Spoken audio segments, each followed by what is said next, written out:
Maqaa keetii irraa kaatee nutti himta. Maqaan kee eenyu? Maqaan kiyya Shantam. Shantam. Okay. Meeqa taatanii dhalattan? Shan. Nama meeqa taatanii guddattan? Shan. Meeqa taatanii duultan? Shan. Meeqa taatanii baqattan?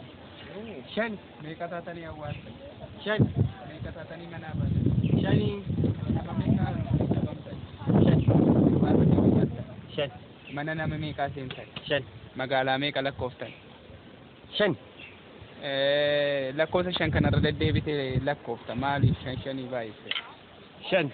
Shan. Shan. Shan. Shan. Qubeer harkaa keetii shan jechuudha. Shan. Okay. Ollaa meeqa qabdan? Shan. Okay. Hoogganaa meeqa qabdan? Shan. Shan.